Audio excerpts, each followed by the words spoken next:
अच्छा, 12वीं एसपी में हम देखेंगे 6.4 कार्यसूची। तो कंपनी की सभा में जो कार्य करने हो उन कार्यों की सूची को कार्यसूची या एजेंडा कहते हैं। अर्थात सभा को जो कार्य करने हो उनके क्रम दर्शाते हैं। उसे सभा का एजेंडा के रूप में भी जाना जाता है। इंग्लिश में बोलते हैं एजेंडा, हिंदी में बोलते हैं कार्यसूची। जैसे शादी होती है तब इतने बजे मंडप मुहूर्त होगा, इतने बजे गणेश स्थापना होगी, इतने बजे बारात आएगी और वो सब सूची होते हैं ना, इतने बजे भोजन होगा। सबसे पहले कार्ड में यही देखते हैं कितने बजे भोजन है। उसी तरह कार्यसूची, भाई जैसे आपका टाइम टेबल होता है 7 से 7:30 प्रार्थना होगी, 7:30 से आपका क्लास शुरू होता है, वो कार्यसूची। उसी तरह जिस क्रम में कार्य करना होता है उस कार्यों की सूची होती है, उसे एजेंडा या कार्यसूची के नाम से जाना जाता है। उद्देश्य, कंपनी सभा में से संबंधित सदस्यों को नोटिस के साथ कार्यसूची भेजती है। नोटिस देती, उसके साथ एक कागज़ और होता है कि इस तरह से नोटिस ये है कि भाई ये मीटिंग होने वाली, उसके काम तो इतने बजे ये होगा, इतने बजे ये होगा, कार्य की सूची भेजी जाती है। जिससे सभा में कौन से कार्य करने हैं उनकी माहिती सदस्यों को मिलती है। सदस्य अपने अभिप्राय के संबंध में चर्चा विचारना कर सकते हैं।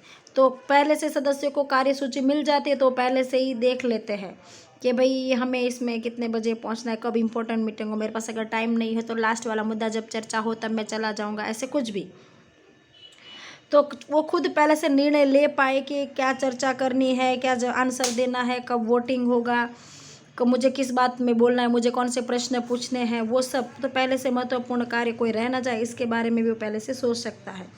और महत्वपूर्ण कार्य बाकी न रह जाए या दोबारा करना ना पड़े इसलिए भी कार्यसूची करनी पड़ती है। महत्व, कार्यसूची के अनुसार कार्य हाथ पर लिए जा सकते हैं। क्रमशः कार्य करने की सरलता रहती है। देखो इसका महत्व क्या होता है कि भाई कार्य कोई रह ना जाए, क्रम में कार्य करेंगे ना तो कार्य करने में आसानी रहेगी, मिक्स नहीं हो जाएगा। पहले से ही आपको पता होगा कि भाई इसी नंबर पर ये करना है तो आपका काम भी त्वरित होता जाएगा, क्योंकि आपको पता है कि पहले यही काम करना है उसके बाद दूसरा।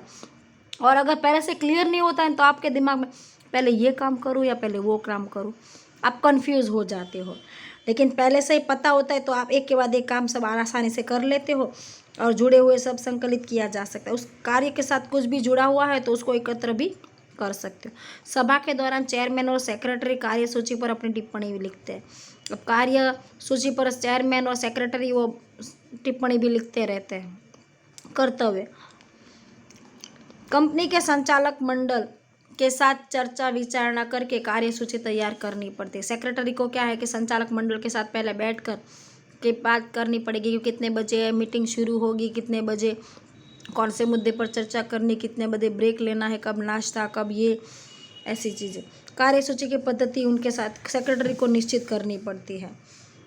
सभा चालू हो उस समय दौरान कार्यसूची में दर्शाए कार्यों में के संबंध में हुए कार्यवाही की नोंद करना है। सभा में जो कार्यसूची उसी अनुसार काम चल रहा है कि नहीं, बैठे बैठे उसको जब मीटिंग चल रही, सभा चल रही, तब उसे वो सब नोट करना है कि यह 5 से 7 ये मुद्दे भी चर्चा हो रही है कि नहीं, उसकी टिप्पणी लिखनी है। हर चीज़ की क्या उसको टिप्पणी लिखनी सेक्रेटरी को, उसका कर्तव्य है। महत्व की कोई बात सभा के दौरान ध्यान खींचना है तो सेक्रेटरी का कर्तव्य है कि कोई इंपॉर्टेंट बात है तो सभी सभा में उपस्थित हुए व्यक्तियों का ध्यान खींचना और उनको आकर्षित करके उनको बताना कि देखो यहाँ पर ध्यान दीजिए, ये मुद्दा इंपॉर्टेंट है, महत्व का है। कोई अगर बातें कर रहे हो, कोई वोटिंग का काम हो, कोई महत्वपूर्ण निर्णय लेना हो, तब सबका ध्यान खींचना चाहिए। सभा के लिए कानूनी बाबतों से के संबंध में ध्यान दिलाना। सभा के अंदर अगर कोई कानूनी ऐसी बात हो, कोई गलती हो जिसमें कानूनी प्रावधान हो तो सबका ध्यान खींचना भी, देखो ऐसी गलती होगी तो ये कानूनी सज़ा है, इस तरह से हम लोगों को इसके लिए जिम्मेदार ये व्यक्ति होंगे, ये सब समझाया जाता है। बैठक व्यवस्था करना, एजेंडा के संदर्भ में सदस्यों को विवरण मंगाना व देना, हाजिर सदस्यों की सही लेना, मसौदे मतलब करा, जरूरी परिवर्तन करके अंतिम ठहराव करना, उसकी मंजूरी लेना, ये सब कार्य कहते थे।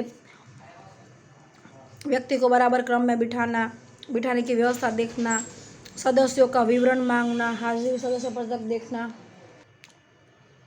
अंतिम ठहराव और मंजूरी सबकी लेना, ये सब काम सेक्रेटरी का है। सदस्य का आभार मानना, जब सब मीटिंग पूरी हो जाती है तब सभी सदस्यों का आभार माना जाता है, सेक्रेटरी का ये कर्तव्य है, ये इम्पोर्टेंट है। सभा की गण संख्या, कोरम, यानी सभा में उपस्थित हुए व्यक्तियों की संख्या को गण संख्या कहते हैं। कंपनी की सभा की कार्यवाही के लिए कम से कम अमुक सदस्य हाजिर जरूर होने चाहिए, जिससे सभा की कार्यवाही कानून के रूप से माना जाए। अब 10 में से एक सदस्य उपस्थित हो तो कानूनी रूप से उसको लीगल माना नहीं जाता है, बहुमति होनी चाहिए। उसके लिए कितना, तो गण संख्या, कार्यसाधक संख्या या कोरम के रूप में पहचाना जाता है। तो जितने सदस्य कानूनी रूप से उपस्थित होने चाहिए उस व्यक्ति को कोरम, गण संख्या के रूप में जाना जाता है। आज के कंप्यूटर, इंटरनेट, टेक्नोलॉजी के आधुनिक युग में वीडियो कॉन्फ्रेंस या अन्य ऑडियो विजुअल माध्यमों से संचालकों की सभा में संचालकों की हाजिरी को कोरम माना जाता है। अब जब कोई व्यक्ति विदेश में बैठा हुआ हो तो उसको विदेश में ऑडियो कॉन्फ्रेंस या वीडियो कॉन्फ्रेंस या इंटरनेट के द्वारा अगर वो जुड़ा हुआ है तो उसको हाजिर माना जाता है। प्रत्येक सभा में कम से कम कुछ सदस्य हाजिर होने चाहिए, उसे क्या कहते हैं, कोरम। इसके अभाव से सभा कार्यवाही कानूनी नहीं गिनी जाएगी और सभा रद्द। अगर 10 में से कम 7 सदस्य उपस्थित रहेंगे तो सभा चलेगी, लेकिन 7 उपस्थित नहीं रहेंगे तो सभा क्या मानी जाएगी, रद्द। तो कितनी संख्या वो यहाँ पर दिया गया, ये इम्पोर्टेंट है। सार्वजनिक कंपनी की बाबत में 1000 अंशधारक हो, अंशधारक कितने हो, 1000, तो उनकी हाजिरी 5 सदस्यों की। 1000 आपके पास शेयर हो धारक हो तो 5 सदस्य उपस्थित होने चाहिए, 2000 हो तो 10, 3000 शेयर हो तो 15 ऐसे, और 1000 से 5000 तक अगर शेयर धारक हो तो 15 सदस्य उपस्थित होने चाहिए। और 5000 से ज़्यादा आपने कंपनी के शेयर बेचे हो तो 5000 सदस्य होंगे तो उसमें कम से कम 30 सदस्य हाजिर होने चाहिए। अगर मेरी कंपनी के 1000 शेयर धारक है तो मुझे कितने सदस्यों को उपस्थित करना है, 5। अगर मेरी कंपनी के 1000 से 5000 शेयर धारक है तो मुझे कम से कम कितने सदस्यों को सभा में बुलाना है, 15 उपस्थित होने ही चाहिए।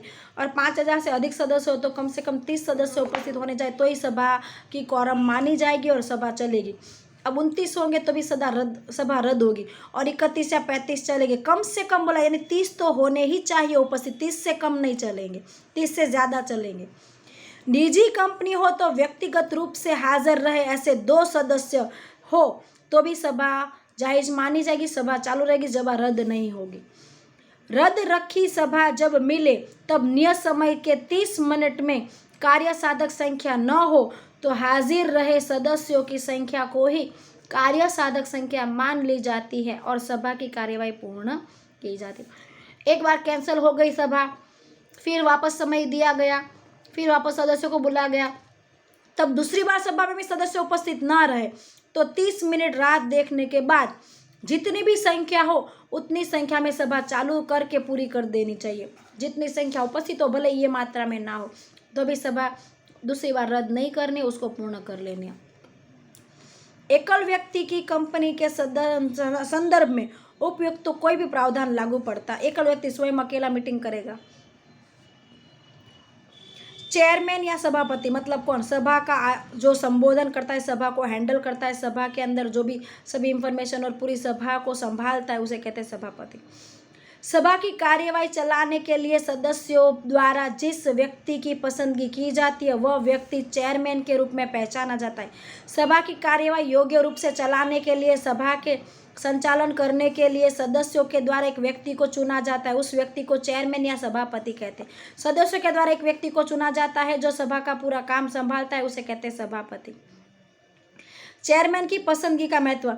सभा की कार्यवाही और कामकाज व्यक्तिगत रूप से शांत वातावरण में चलाने के लिए कंपनी सभा के बड़े रूप में जिस व्यक्ति को मनोनीत करे उसे सभा का चेयरमैन कहा जाए। कंपनी के द्वारा अच्छे रूप से सभा चलाई जाए, सभा में कोई गड़बड़ ना हो, सभा में कोई झगड़ा ना हो, सबको शांति से उत्तर देने चाहिए, किसी के गलत सवाल में भी शांति से उत्तर दे, पूरी सभा का हैंडल कर पाए, वातावरण शांत रख पाए, सभी सदस्यों को संतोषजनक उत्तर दे पाए, समझा पाए, ऐसे व्यक्तियों की नियुक्ति करना उसे कहते हैं चेयरमैन, जो सभा का संचालन करता है। यदि सभा में किसी चेयरमैन की पसंदगी ना की गई हो तो वह सभा कायदेसर मानी जाती नहीं। कंपलसरी सभापति का नियुक्ति करना बहुत जरूरी।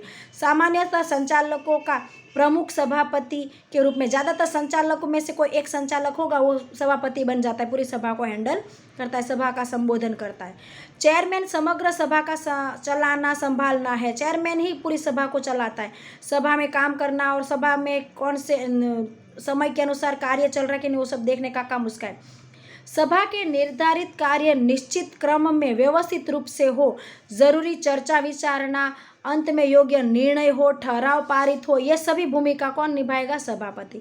यदि कोई संचालक सभापति के रूप में कार्य करने के लिए तैयार ना हो या सभा के निर्धारित समय के बाद 15 मिनट में कोई संचालक हाजिर ना हो तो हाजिर रहे सदस्यों में से कोई एक व्यक्ति, देखो अब सभा का संचालन कोई एक व्यक्ति, जैसे हर्षद सर को बोला है आप सभा का संचालन करना, दूसरे दिन उपस्थित रहते नहीं। अब जो भी उपस्थित है उसमें से कोई एक टीचर आगे आके सभा का संचालन कर लेगा।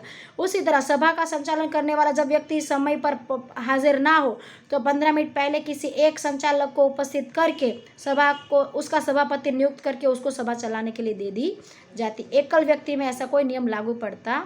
यहाँ तक हम रखते, योग्यता देखेंगे कल।